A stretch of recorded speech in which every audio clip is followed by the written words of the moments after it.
Hey everyone, welcome back to The Whole Truth. I'm Gil Arbel, your attorney at law. Please subscribe, like, share, comment. I enjoy the interaction, so ask as many questions as you want. I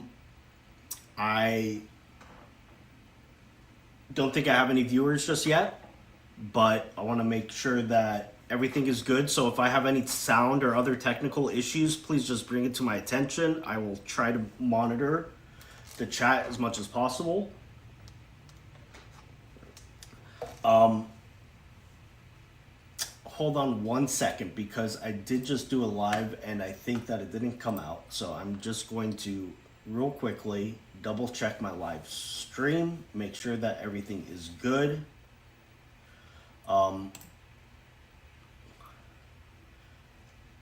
And if anyone else is doing a live that I should know about and I'm stepping on their toes,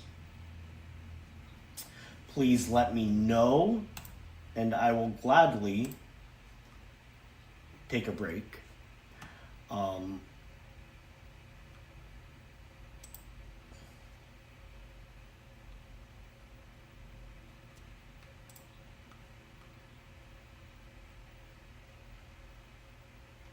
Can everyone hear me?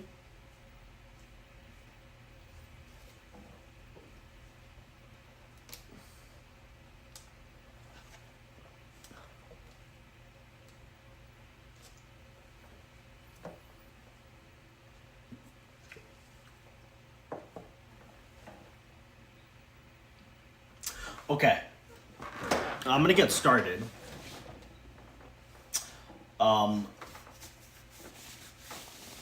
So I've been doing a lot of lives about the Tyler Robinson case, and what I wanted to do this time was address some of the points that are commonly brought up by Candace Owens and her hordes. That was a mixture of her and hordes.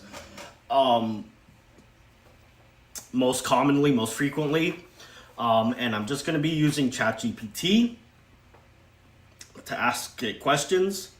Most of these questions I have not asked it before, so some of the answers might not be particularly supportive of the prosecution's theory.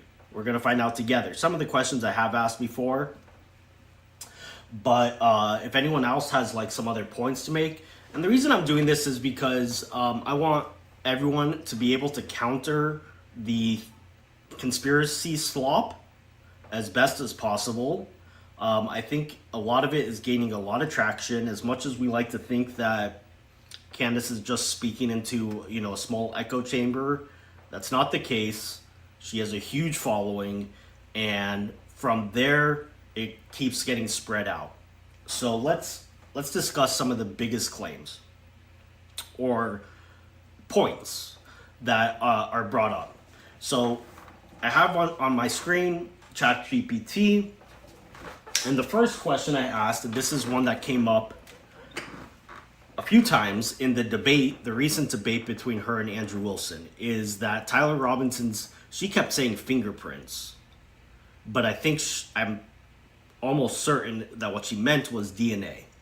Tyler Robinson's DNA was on the 30-06, which belonged to his grandfather and was lent or given to Tyler by Tyler's father, and was found a short distance from the shooter's location in the woods, along with a towel and unspent bullet casings and one spent bullet shell that had etchings, which were consistent with the Dremel tool that was found in Tyler Robinson and Lance Twiggs' apartment, which also had Tyler's DNA, along with more shells that matched the type that were recovered with the gun, which was a scoped 30-06, which was consistent with the caliber of the bullet fragments that were recovered from Charlie Kirk's body. So anyways, a lot of evidence there. But the point that Candace was harping on, and I've heard it made from others, is that Tyler Robinson's DNA was the most degraded DNA profile on the gun. And that would seem counterintuitive, right? You would expect the person that handled the gun most recently to have the best quality DNA. But as we're about to find out, that's not necessarily true. There's a lot of factors that go into DNA depositions. So without further ado, I'm going to read Chatgpt. And by the way, it doesn't need to be said, but I'm going to say it. I know that all my listeners are very smart, so they don't need to know this, but just as a disclaimer, ChatGPT gets things wrong all the time. This would not be, admissible in a court of law as like an expert testimony. And you could even ask ChatGPT the same question at different times, and it might give you different types of responses. But it's a good tool, and it compiles information from a lot of different sources, millions and millions of different sources, and it's a good tool. And it answers questions like this in a way that would take a lot more time and effort to really, seek out a DNA forensics expert. And so we're going to go off it. But again, do your own research. Do not take anything to heart, even if it's coming from me, because I get things wrong too, occasionally. It's rare, but it happens. By the way, I have been taking my listeners' advice, and as you all know, I'm very proud of my candy roach, right? But one of my listeners gave me a suggestion that maybe every week I should come up with a new creature. And so this week, I printed out the candy sewer rat. I don't like it as much. I gotta get a version of it that I can cut out and stuff, but that will be this week. There's gonna be candy maggots, candy mosquitoes. I'm not gonna do a candy snake because I don't mind snakes. Candy spiders, it's a little cliche, but we'll get there. But this week is a candy rat. Okay, so my question for ChatGPT is, why would Tyler Robinson's DNA on the 30-06 used by him recently, allegedly, to kill Charlie Kirk possibly be more degraded than others' DNA who handled the gun much more long before? Explain from a forensic scientist's point of view. So, I'm not going to read it word for word. You guys can ask it yourself. X Samurai, thank you for stopping by. You're number one. Let me know, by the way, if anyone else is going live. I don't want to take away any watchers from any of my my other creators. So if LLC or Facts Me or Paramount, Continue Freedom, any of our great friends are going live, just give me a heads up and I will gladly slink into the background. Okay. Yes, from a forensic DNA scientist perspective, there is no rule that says, quote, the most recent person to handle the rifle should have the least degraded or strongest DNA profile. In fact, an older handler's DNA can sometimes produce a stronger or less degraded profile than DNA deposited much more recently.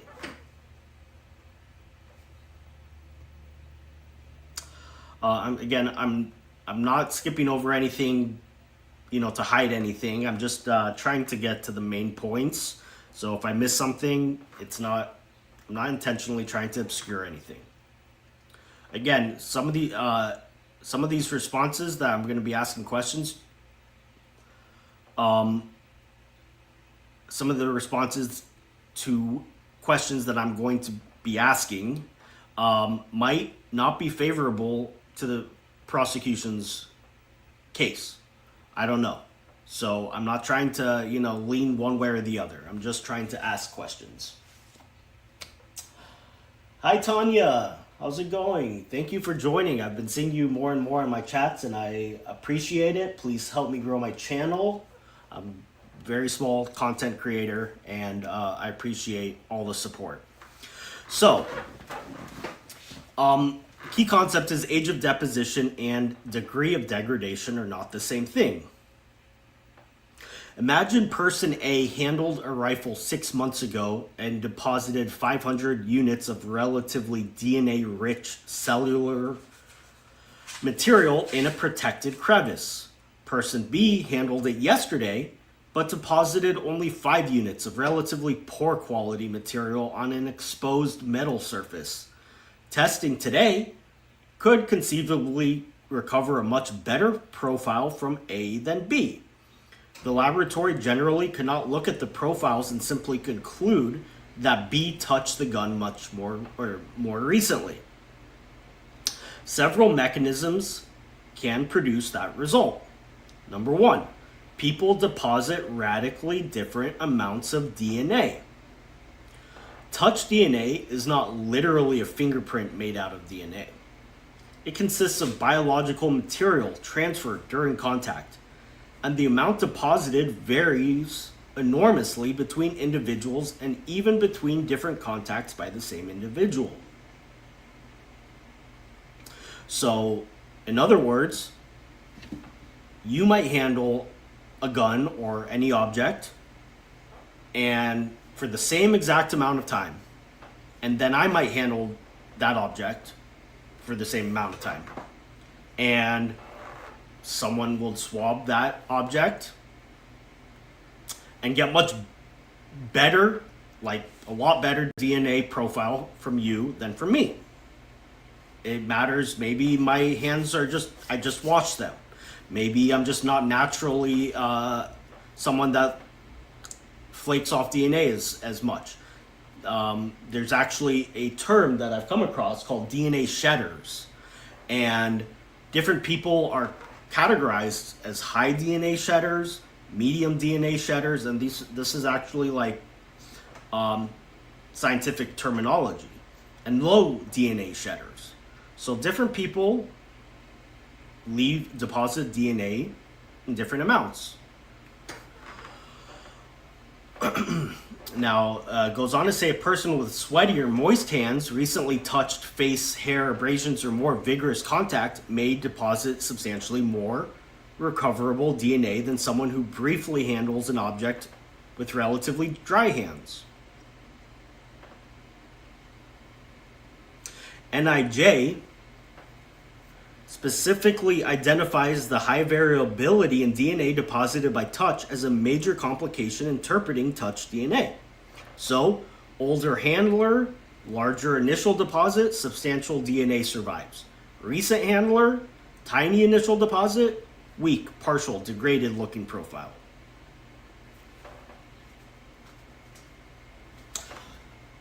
Point number 2. Yeah, Tanya. If only Candace was as smart as she thinks she is, we'd be all better off. Or another way of saying that would be, well, if only Candace recognized how stupid she was and was a little bit more humble, we'd all be better off. Number 2, where on the rifle the DNA was deposited matters enormously.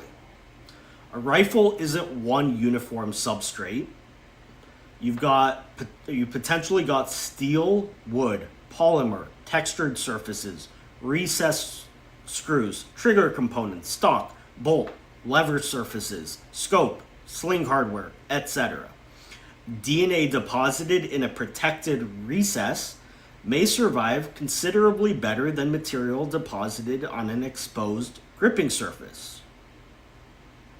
And this kind of makes sense. If Tyler Robinson's grandfather had much more interaction with this rifle, taking it apart, cleaning it, putting it back together, handling it, I'm not a gun guy, so I'm not sure what else you would be doing. But if he handled it much more thoroughly, then his DNA would be left in crevices that somebody who just picks up the gun, I'm not saying that we know how Tyler Robinson necessarily handled it, but hypothetically, someone who just picked up a gun, takes a shot, ditches the gun, that person, even if it was from 30 years ago, might have left much stronger DNA profiles. Because he was handling it in the certain areas that were not as exposed.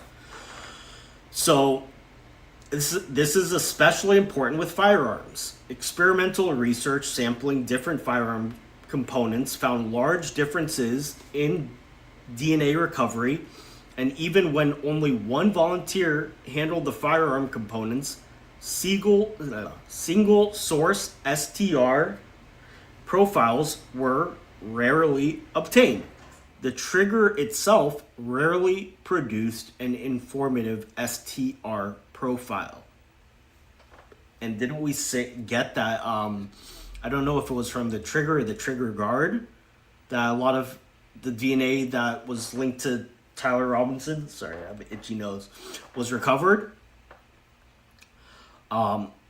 The trigger itself rarely produced informative STR profile. I studied biology as my undergrad. I'm trying to remember STR, single tandem repeats. It's a type of DNA. Anyways, that was sourced from a Science Direct article. Thus, whose DNA was stronger is much less informative than exactly where was each person's DNA found. Number 3, subsequent handling can remove earlier DNA, but can also leave some of it untouched. And if you notice, whenever you're dealing with not just Chatgpt, but really science and law and just, most topics, you never say things with absolutes. You never say subsequent handling removes earlier DNA, but also leave some of it untouched. No. Subsequent handling can remove earlier DNA, but can also leave some of it untouched. There's so many variables, you can't speak in absolutes. And this is actually a point that is helpful to the defense. And as I said, I'm not going to hide the ball just because it's unhelpful to the position that I agree with. Hey, Save Smiles. It was you that gave me this suggestion.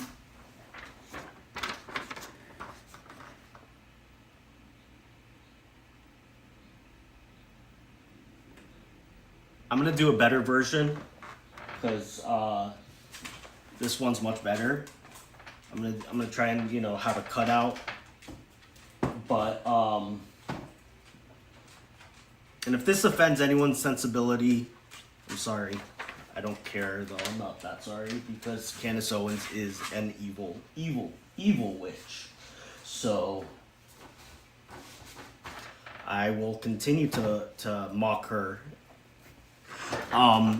But this is a point that's not necessarily helpful to the prosecution here. Subsequent handling can remove earlier DNA. So, from the defense point of view, they would say, oh, well, if Tyler Robinson was the most recent person to handle it, the rifle, you would expect earlier DNA profiles to be removed. But this is just one factor. I'm not among how many factors? Let's see. We got 8 different factors. So, and we already went through the first 2. So a later handler may remove some older cells, deposit new cells, redistribute existing cells, transfer DNA from another service, or never interact with the other DNA. Therefore, end up with what forensic scientists call a mixed DNA profile containing contributions from multiple individuals. And the major contributor to that mixture is not necessarily the last person who touched the gun. Number 4, recent DNA can be mechanically removed almost immediately. Suppose Robinson hypothetically handled the rifle immediately before the shooting. If the rifle was subsequently carried against clothing, which we assume he was doing when he was hopping off the roof and running to the wooded area, he was not holding the rifle super high up, right? So he was probably holding it close against his clothing. Wrapped in cloth. Yes, it was found wrapped in cloth. Placed inside something, dragged or rubbed against a surface, well, it was left on the ground. Handled again, we are assuming that it was not. Wiped, could have wiped it. Exposed to rain and moisture. I don't know about rain, but I don't really know how humid it was. Maybe that would be something for the internet sleuths to figure out how humid Orem, Utah around UVU was on that day and time. Some newly deposited material could be physically removed. Meanwhile, older DNA embedded in protected microscopic locations might remain. Again, this gets to where the DNA profiles were picked up. Tyler Robinson's grandfather might have left a very undegraded good DNA profile because he was handling the crevices of the rifle. That can produce the counterintuitive result. Older DNA, better preserved. Newer DNA, poor recovery.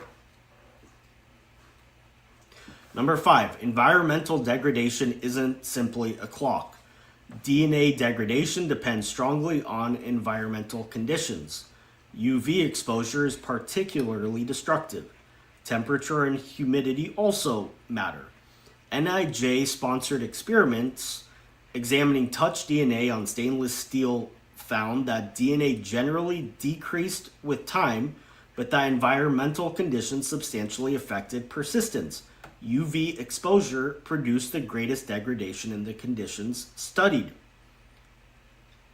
Consequently, DNA deposited 100 days ago and stored dry dark can potentially survive better than DNA deposited yesterday and exposed to UV, heat, moisture, abrasion, etc.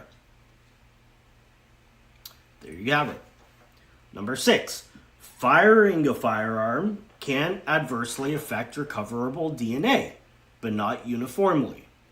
Firearms present particularly difficult substrates for DNA work. Heat, combustion particles, mechanical movement, friction, and subsequent handling can affect biological material. Studies involving ammunition, for example, have found decreased DNA recovery after firing, although usable DNA can still survive. Importantly, the effects wouldn't necessarily be uniform across the entire rifle.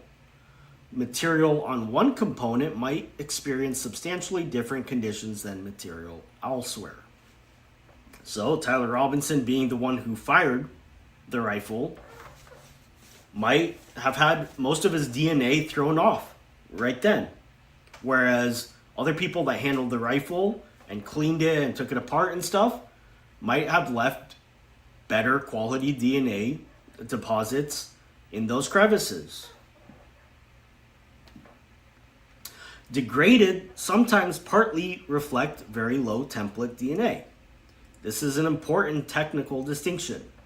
When DNA molecules degrade, longer DNA fragments tend to disappear before shorter fragments.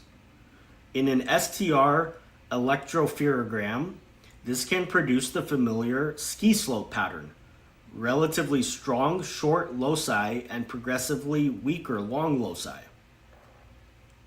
But low template DNA can also produce stochastic effects such as allele dropout, imbalanced heterozygotes, low RFUs, and incomplete profiles. So this is some technical terminology here. Let's get to. Therefore, what sounds in courtroom shorthand like Robinson's DNA was more degraded could actually involve several analytically different phenomena.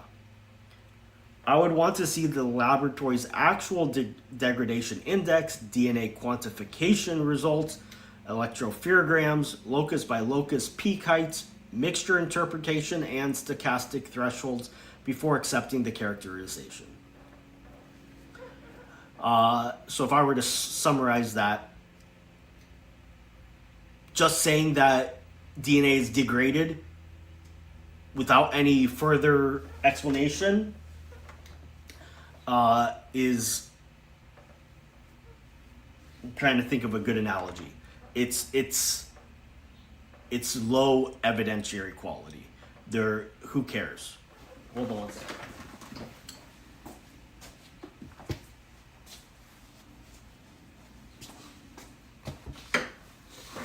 Super itchy nose. No, once your nose starts itching, it's like it doesn't matter how much you scratch it. It's just now it's like always itchy. So point is that it would be like saying let me think of. I'm usually good at coming up with analogies. Let me think of one.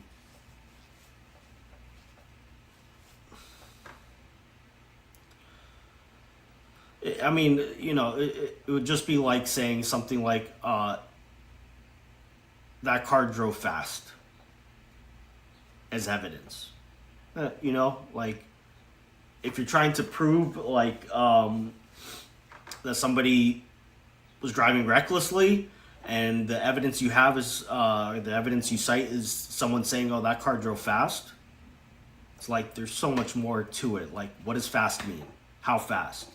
What's the speed limit? What was their conditions? There's so many more things that just even saying that car drove fast, or just saying, oh, the DNA was degraded, doesn't really mean much by itself. That was not that good of an analogy, but the quality, number 8, the quality of the DNA recovered is not a reliable stopwatch. This is probably the most important point for cross-examination. You ordinarily cannot reason Smith's DNA was stronger than Robinson's DNA, therefore Smith handled the rifle more recently, which, again, that's the whole point of bringing up this degradation, right? What other point was Candace trying to make by saying, oh, Tyler Robinson's DNA on the rifle was more degraded than others? The implication is that, I mean, she didn't deny that his DNA was on it. So she's not saying that it wasn't his rifle. He handled it, but the implication is other people handled it more recently. Which, by the way, can I just add as a caveat, separate from all these scientific points? Is she so stupid that she thinks that the people handling the gun and going through this insanely sophisticated conspiracy didn't bother to wear gloves? I mean, that's almost as dumb as saying that they planted the wrong type of gun, or they planted the wrong type of caliber bullet. Yeah, if anybody pulled off this crazy conspiracy, which involved so many different actors across so many agencies and so much evidence and so much, I mean, really just like probably the most well executed conspiracy in the history of humanity, that they would screw up on these stupid things, it's just retarded. It's retarded.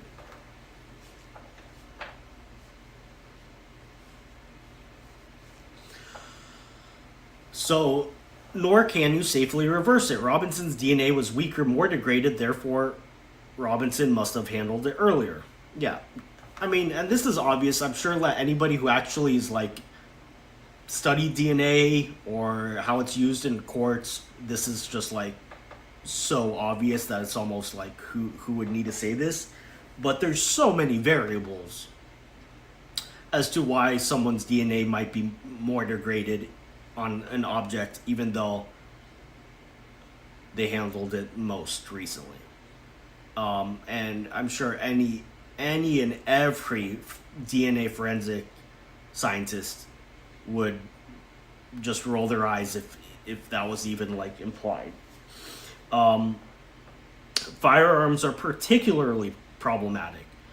So on any object, you would there's so many different variables. But on firearms, especially because you're dealing with something that has combustion, so many different types of material that it's made out of, so many different crevices. You know, it's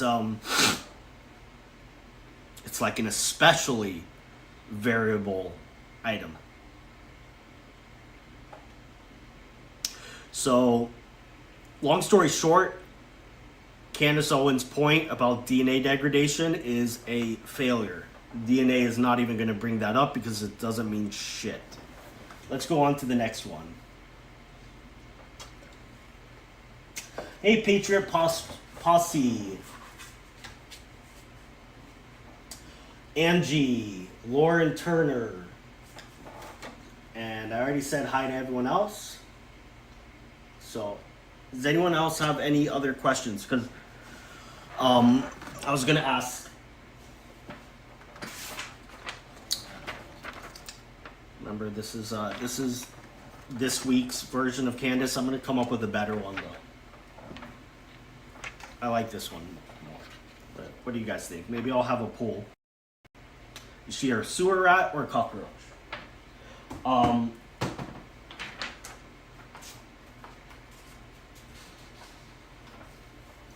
And we're just going through most of these claims using Chatgpt. Yeah, Tanya, it's such a good point. I made it myself, but a lot of people have that. You don't have so many people that don't spill the beans ever.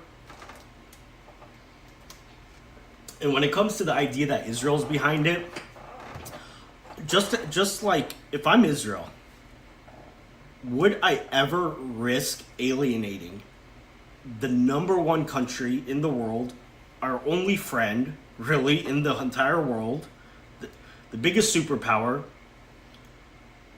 not just alienate them by going after an American on American soil, but a conservative Christian who, aside from one or two private text messages, was so pro-Israel, it's like the dumbest thing I've ever heard. It's so stupid. You're gonna risk that. You're gonna involve all these hundreds of people, from the surgeon to the medical examiner to the TPUSA people to Erica Kirk to UVU campus police to security detail to ATF to sheriffs to all. One of them's going to spill the beans, and Israel is going to lose the one friend in the world they had. Why? Because Charlie Kirk might have been a little bit disgruntled towards some. It wasn't even towards Israel. It was just one Jewish donor. It is so stupid.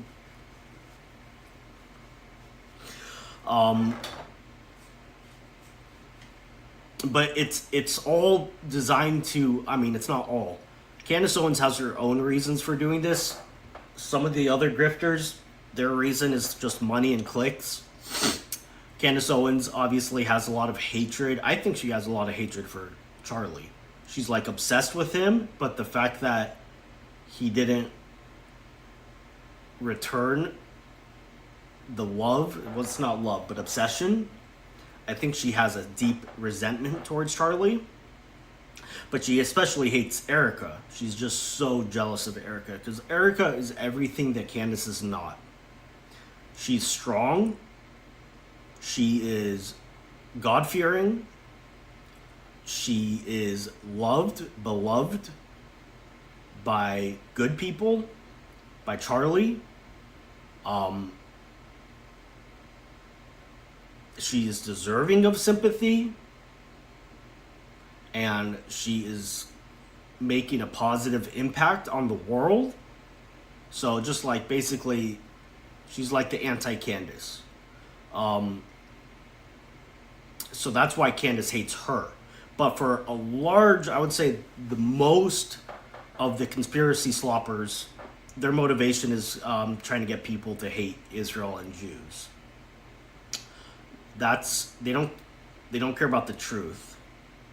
That's their motivation. I firmly believe that. and I think that maybe I'm just more attuned to it because I happen to be Jewish, and so I can I can recognize the dog whistling and stuff, but scratch the surface of most of these people, and that's where it ends up. Okay, so let's address one of these other common conspiracies. So what about Candace Owens saying that most of the stuff in the preliminary hearing was hearsay? It's not really conspiracy or anything, so to speak. But this I don't really need to ask ChatGPT because as a lawyer I can counter it myself. A lot of it was hearsay because of the preliminary hearing, and again, sorry for all of you all that watched my other live streams because there is going to be some repetitions. I'll try to keep it to the minimum. But reliable hearsay is admissible at the preliminary hearing. And the basic reason is because the preliminary hearing is not the trial. It's an extra safety net for the defendant.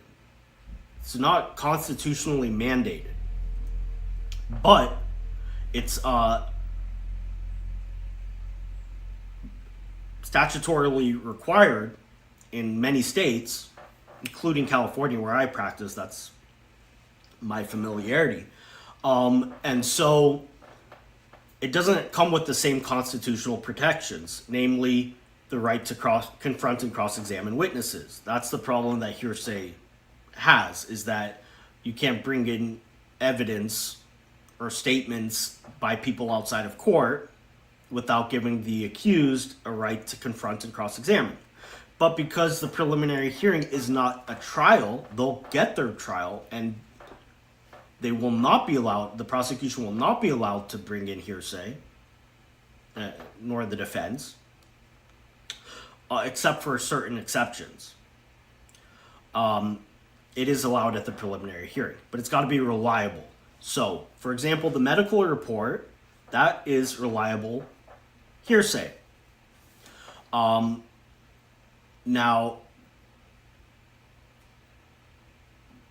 what do I want to say about that? The reason why it's allowed at preliminary hearing, I think, is mostly about expedience.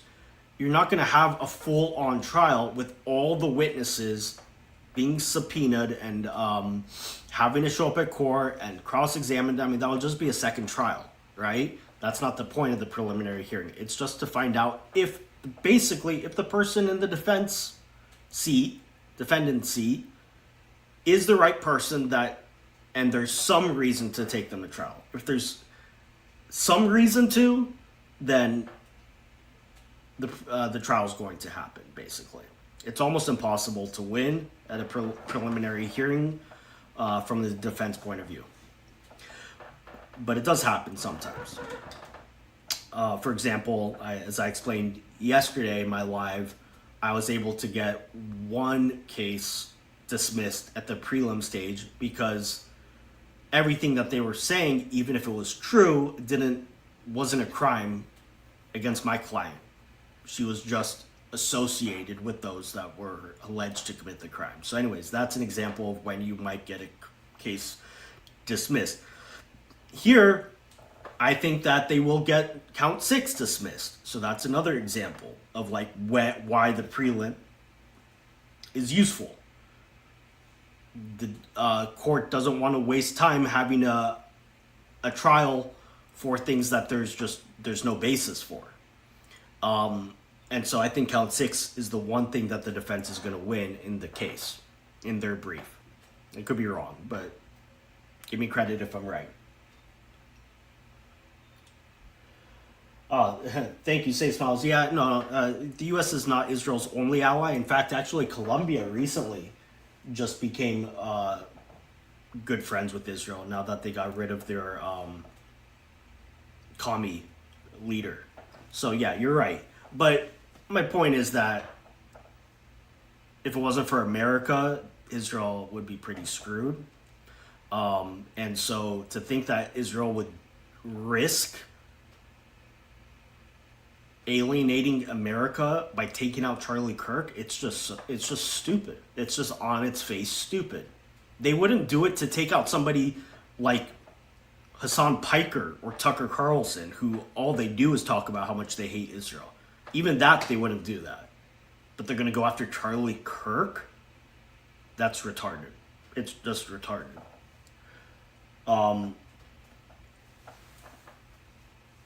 But yeah, thank you, Sabs. Good point. Now I forgot what... so about the hearsay. So we had... Lance's testimony was the most significant hearsay at the prelim. Because he was basically testifying without giving the defense a chance to cross-examine. But because in Utah, what makes it reliable is that he signed the penalty of perjury and the other statements, and that makes it admissible. But there was a lot of stuff that was not hearsay. So I don't know exactly how you quantify how much, how many words were hearsay, how many words were not. But Candace was wrong to say that almost all of it was hearsay. I just heard my baby, so I might have to call this quit soon. But all the testimony from people, all the in-court testimony, that's not hearsay. The ballistics report and the DNA profile report, that was not hearsay because the defense called the writers of those reports. So they were authenticated in court and subject to cross-examination. So that is not hearsay. Now, all the text messages by Tyler Robinson, by all the surveillance footage, that's not hearsay. That's just evidence. That's not hearsay. All the other photographs of the gun and the targets and other things that were recovered from Tyler Robinson's apartment, that's not hearsay. And then Tyler Robinson's text messages and Discord chat messages. You could say, this is kind of confusing legal terminology. Technically, it's hearsay, but it's brought in as an exception. It's not subject to the same restraints because it's made by the defendant. When it's made by the defendant, it doesn't matter if it's hearsay because the defendant is afforded the opportunity to counter his own statements or to explain it. He can't be compelled to testify, but he is allowed to testify. And so if he wants to cross-examine himself, so to speak, or explain his out-of-court statements, he has the opportunity. Otherwise, if that was considered hearsay, then we would never allowed any confessions or any admissions by a party. So I'm not sure if you would say that's hearsay, but there's an exception, or that's just not hearsay. Doesn't matter. The point is that that would be allowed. That's going to be allowed at trial, just the same as if it was allowed at the preliminary hearing. So Candace Owens is wrong about that. Now let's think about some of the other points that she brings. I'll ask Chatgpt this. I haven't asked this yet.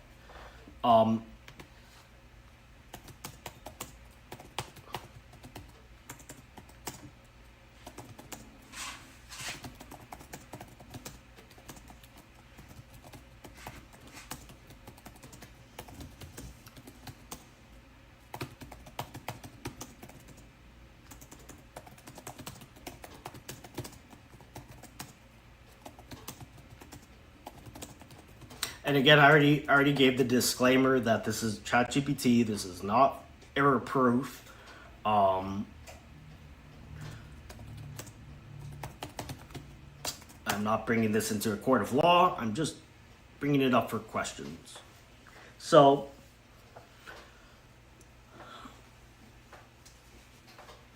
what I'm asking about now is the claim that something like 12 Israeli cell phones were identified on campus the day Charlie Kirk was killed. Now, I personally don't find that odd at all. If it was like 500, I'd be like, well, that's a lot. But 12? I mean, I don't really know if there's a big Israeli community in Utah. I don't live in that area. I don't really even know how big Utah Valley University is. But I can tell you, because my dad's side is Israeli and I have a lot of Israeli friends and stuff, we're all big fans of Charlie Kirk. And when he was alive, if I found out Charlie Kirk was speaking at UCLA, I mean, I don't have an Israeli cell phone, but if my family from Israel was in town, it'd be very possible that they would go and want to hear him speak. So I didn't find that the least bit like suspicious at all.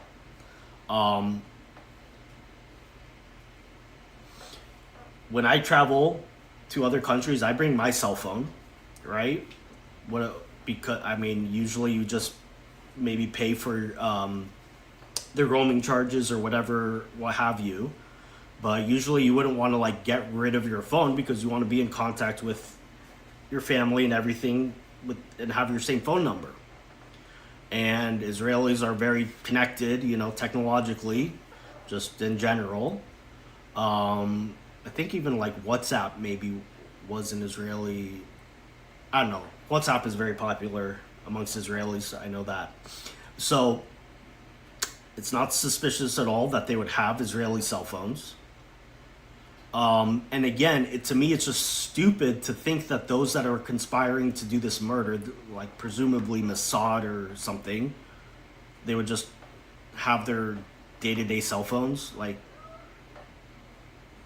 they wouldn't maybe, get some American cell phones to max their IPs. I mean, it's just stupid. So I personally never thought, but even Megyn Kelly said this.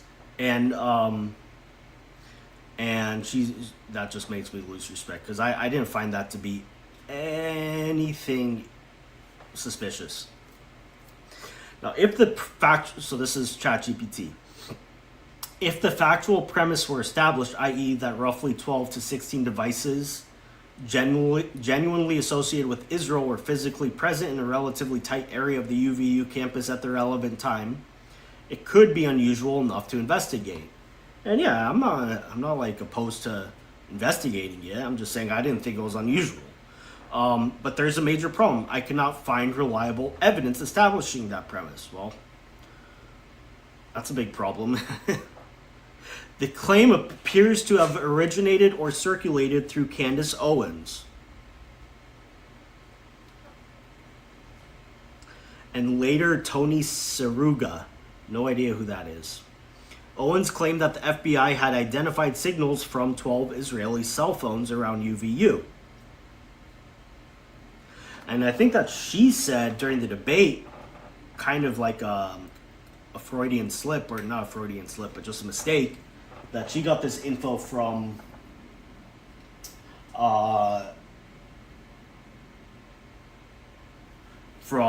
Joe Kent, which would make sense because Joe Kent seems to be the one that was supplying her, and he seems to be part of the woke Reich, which I'm really disappointed because he did not used to be like that. But I digress. So, but contemporary reporting specifically noted that she supplied no underlying evidence for the assertion. That's according to Hindustan Times, interesting outlet to cover this. But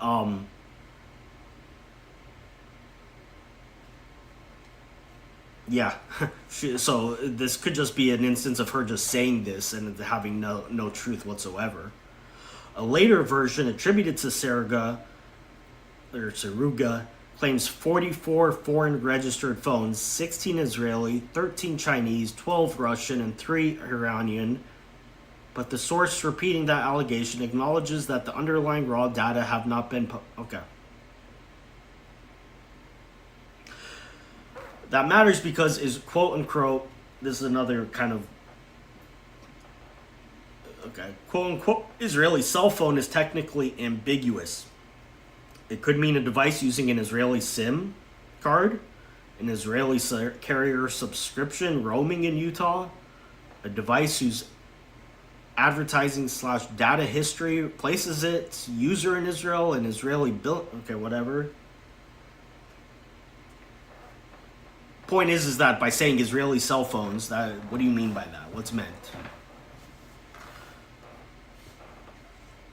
Also checked FBI's official UVU shooting materials. The FBI confirms extensive cell phone analysis was performed during the investigation, but its public materials that I found do not report discovering 12 or 16 Israeli. Okay, so in other words, this is not discussed in any official sources. So here's the point that I'm making. The denominator, point number 3 from Chatgpt. How many total devices were detected? If there were 15,000 devices, and you got to take into account not just the people at the crowd, right? But I think that they, did the geo-fencing or whatever, probably for the whole campus. So there's all the students and faculty and others. And yeah, a lot of Israelis travel to America to study. But if 12, that's why I'm surprised that it was only 12.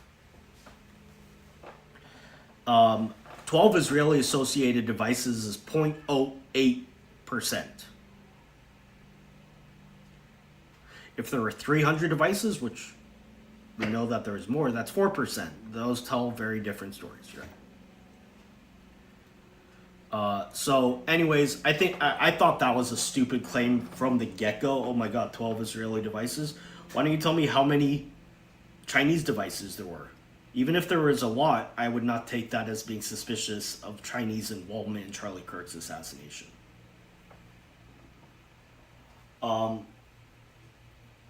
So that's that claim. Let's continue. What are some of the other ones?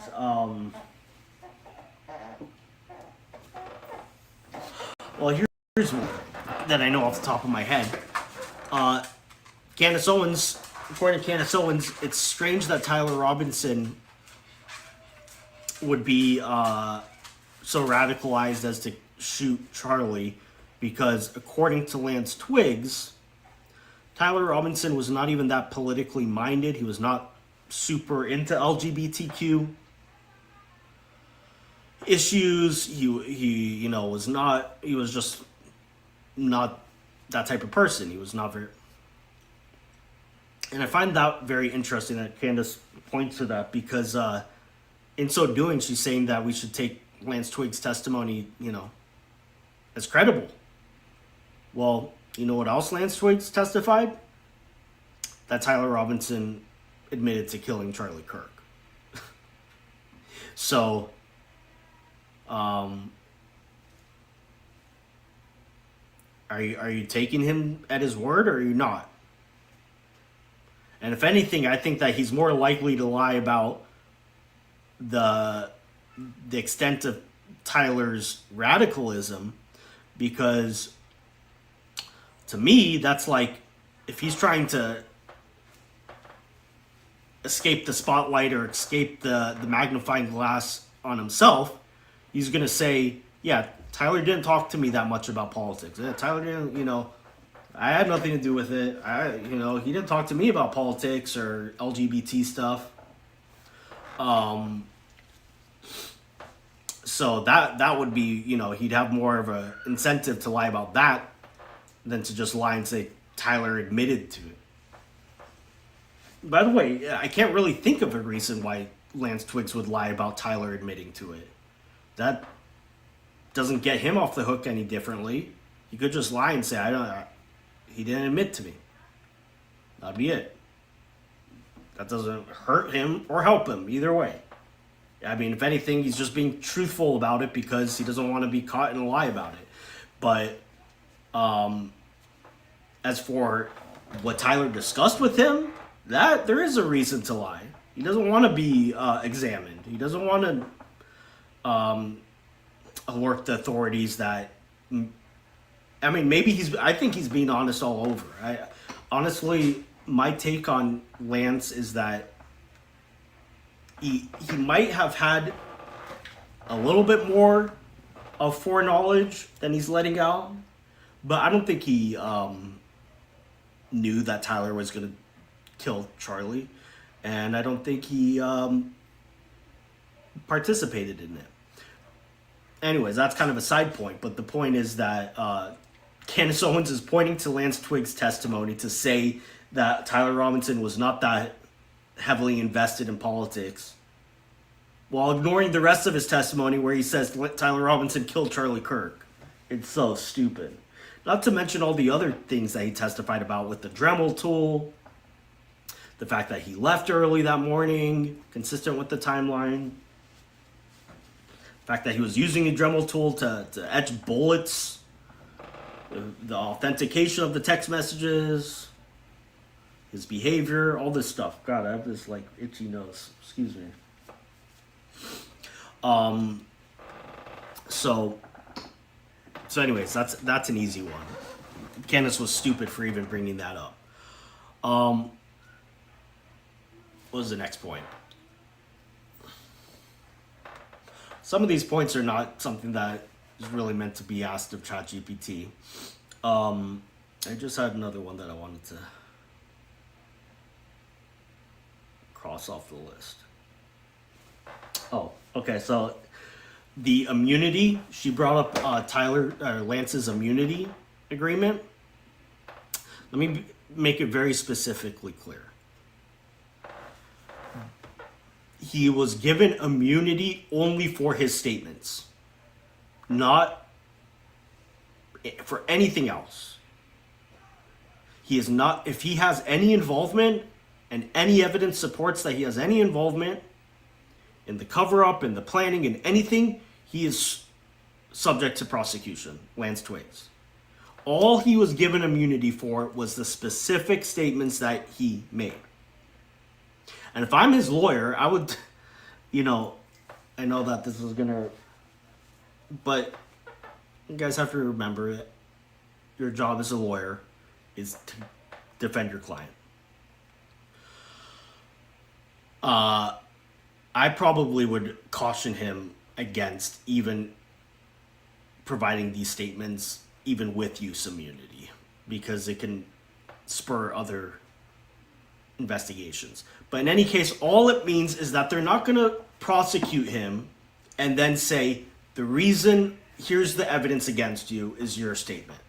That's all it means. We're not going to take this statement and use it as evidence against you. Doesn't mean that if there's any other evidence, they didn't have a statement in the first place. So he could have just said no. I mean, it's not like there's any incentive other than to tell the truth. So that's an easy one. The whole use immunity, that's just a very clear legalistic term. Now I want to, this is one that I want to get to. Yeah, limited immunity, I think, is this use immunity. Patriot. Limited is use. They're just not going to take this statement that he made, and if they end up prosecuting him for anything, they're not going to use that statement. They're going to be able to use any other evidence. They didn't have that statement anyways. So it's not like if I give this statement, I'm going to help myself escape any justice. That's what she's implying, is that he has this bias and incentive to lie because they gave him use immunity. No, he could have just not given the statement and he'd be in the same position. He gave the statement and they're not going to use that statement. It's very common. I mean, when you're asking someone to give a statement, and there was nothing incriminating in his statement anyways. Not directly. But they're just not going to use that statement against him. That's all it means. So there's no incentive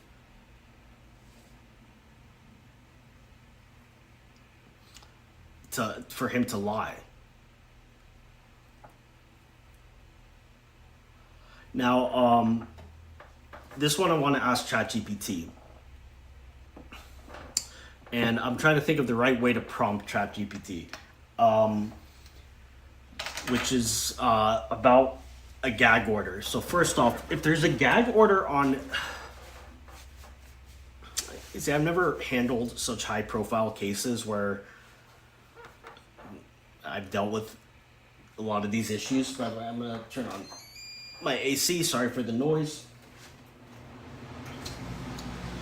So I don't know a lot of this stuff, but okay, let me ask about the gag order.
Hi, Sedona. Sedona, are you the Candy fan? Hi, Juju.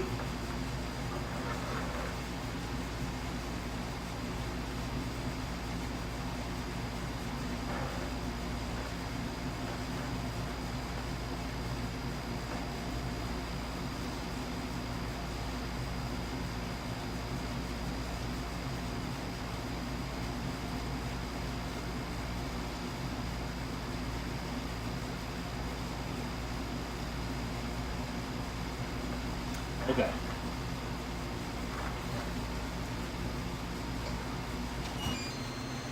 And after this, you guys, I got to get some food. But I wanted to address this one because, yes, a judge can, in some circumstances, restrict what prospective witnesses say publicly about a pending criminal prosecution. But that does not mean a judge has unlimited power to order witnesses, particularly non-party witnesses such as the defendant's parents, to say nothing to the press. Such an order implicates the First Amendment quite seriously and ordinarily must survive demanding constitutional scrutiny. So, judges can order whatever they want. You know, I mean, like, doesn't mean that it's legal. But a judge couldn't order, say, yeah, as a witness, you're not allowed to say anything. But that's not going to survive on appeal or a challenge. And this judge in particular, Judge Graff, he seems very by the book, overly. I mean, if you ask me, almost to a fault, crossing all of his I's and T's to the benefit of the defense.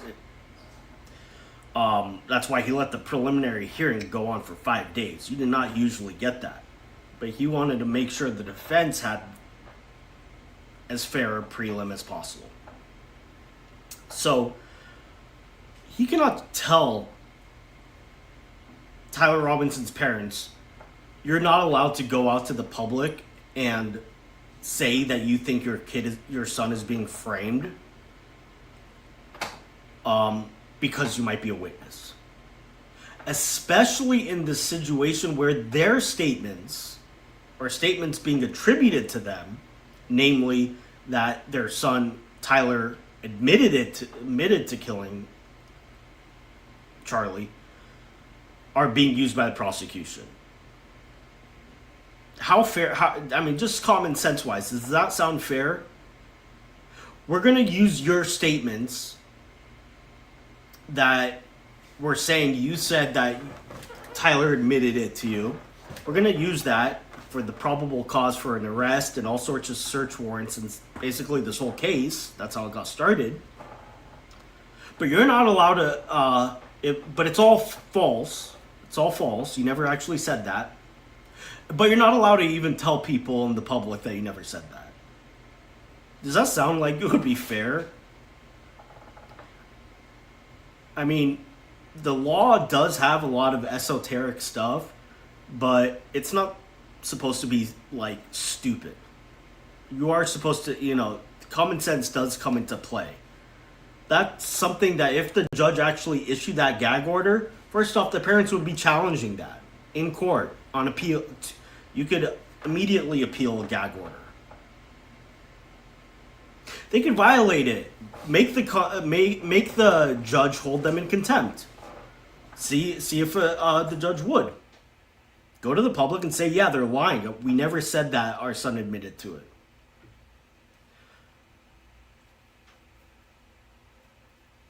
And, as Andrew Wilson pointed out, most parents would be willing to be held in contempt to fight for their son's freedom if their son is being framed for murder. In part based on statements attributed to you.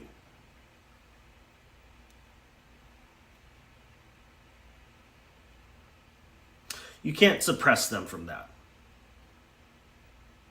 You can't suppress them from that. You're going to hold them in contempt because they're saying that my statements were fabricated? Come on. Come on, Candace. Come on, retard.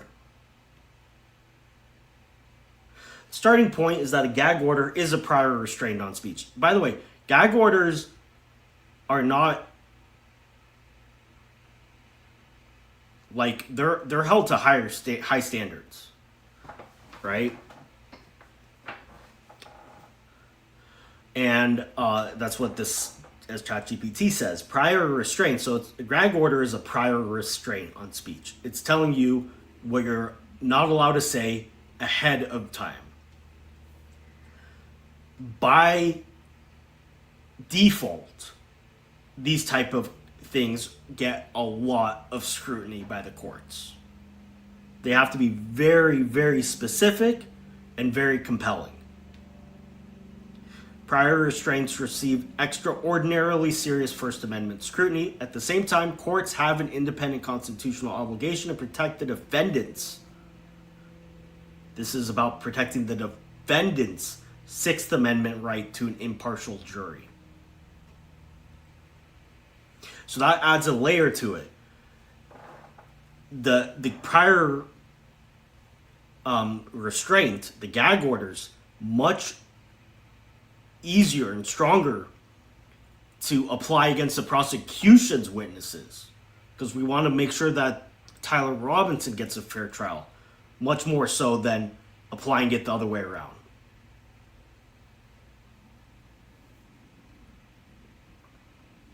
So there is also precedent. Okay. Supreme Court, it's Nebraska, so that case strongly disfavors restraints imposed directly upon the press, although restrictions upon trial participants occupy somewhat different. There is also precedent for restricting prospective witnesses. Historically, courts have entered orders covering witnesses when publicly threatened a criminal trial. For example, the Sirhan case involved an extraordinarily broad order reaching prospective trial witnesses, among many others. But, quote, they are potential witnesses is not a constitutional blank check. Here's a particularly relevant Utah authority.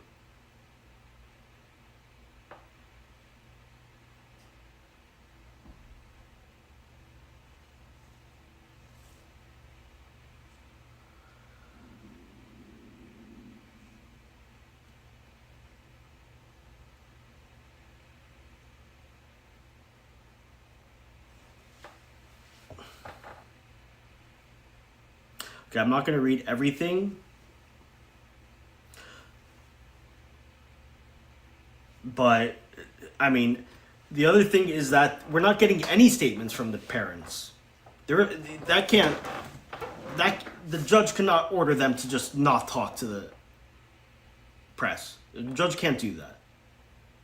Judge might say certain limitations as prospective witnesses, but if they thought that their son was being framed and railroaded, again, because of their own statements or statements attributed to them, there is no.